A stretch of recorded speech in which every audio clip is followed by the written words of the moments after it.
a Júlia falou sobre a manifestação do ministro André Mendonça, ele afirmou que a investigação do caso Master revelou contornos de máfia. A declaração ocorreu justamente nesse julgamento da segunda turma ocorrido ontem sobre as prisões dos familiares do empresário Daniel Vorcaro, e a gente tem esse trecho para a gente acompanhar. Vamos ouvir. E essa fraude tem algumas peculiaridades. Não é simplesmente um crime do colarinho branco.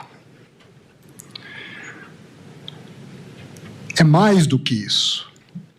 Não são simplesmente atores num gabinete na Faria Lima, nos palácios, que praticaram fraudes e crimes de corrupção, de lavagem de dinheiro, de prejuízos ao sistema financeiro nacional, de dilapidação de um fundo garantidor das poupanças do nosso país. Não. Aqui há contornos de máfia. Há contornos de crime organizado mafioso. De fuzis, de metralhadoras, de armas raspadas, de infiltração no sistema policial. Aí, manifestação firme do ministro André Mendonça, relator do caso do Banco Master, Henrique Krigner. Mais um exemplo que a gente está vendo, né, de reviravolta, Koba, mas eu vou ressaltar aqui a importância que é da gente continuar a manter uma pressão. E existe essa pressão, e essa pressão, ela está para além do espectro político, não está só na esquerda, só na direita. Existe essa pressão de lisura e transparência nesse processo. Agora, isso precisa chegar também para dentro do legislativo. Como é que nós não temos hoje, claro que a investigação por parte do André Mendonça, já citei aqui, o reconhecimento que é devido a isso.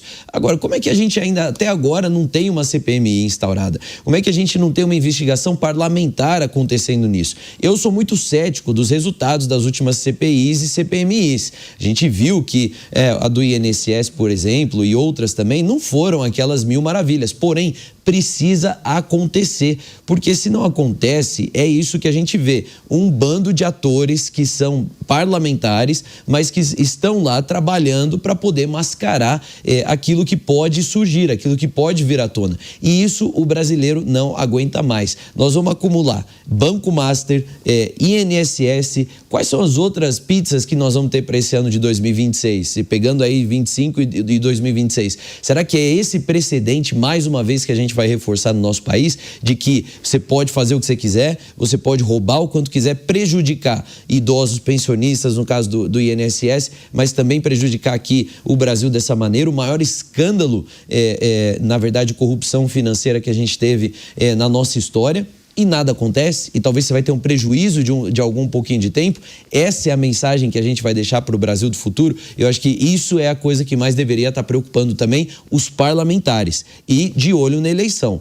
Daqui a pouco a sociedade acorda para não votar em quem não apoiou a CPMI do Banco Master. Agora, o Vitor Antum, um outro ponto que chamou a atenção da fala do ministro André Mendonça é o que ele fala que não tem medo da morte e nem da pressão externa. Ele está, de fato, num local ali de muita visibilidade e de perigo também, ô Vitor Antum. Não faltam pessoas interessadas, né? Em Brasília, com certeza, em dar fim de forma definitiva a essa investigação. Até, para mim, ainda é estranho, ver o ministro André Mendonça tão emocionado, né? Com uma fala tão enérgica, tão forte. Ele que se destacou antes por um temperamento mais contido, mais tímido, ele de fato, tem transparecido para mim bastante, né? Que ele parece determinado, ele quer levar isso até o fim, ele parece às vezes até chocado, às vezes assustado com o contorno que a coisa se tomou, né? Com o grau de perversão com que isso chegou até Brasília. Eu não acho que ele vai ter muitas dificuldades em avançar com a investigação, tá? Em termos estritamente técnicos, tá?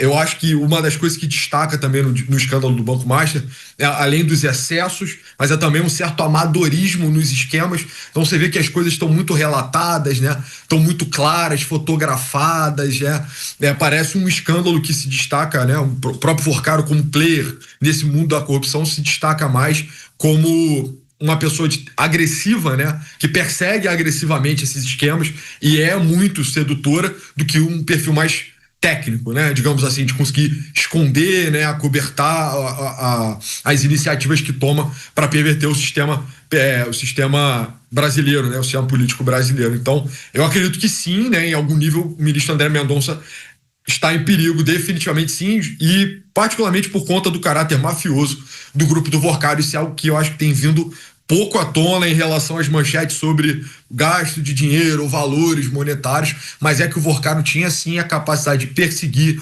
constranger, ameaçar, prender, que seja, mas ele tinha meios de dissuadir de forma violenta as pessoas interessadas no que ele estava fazendo ali. Isso pode ter sido também um dos diferenciais dele em Brasília. Resta saber se essa rede de sicários, né, de gangsters, ainda está solta. Isso pode estar ameaçando o ministro. Eu não descartaria essa hipótese. Até porque o sicário, o Mário Vitor, ele era o chefe de um grupo, né?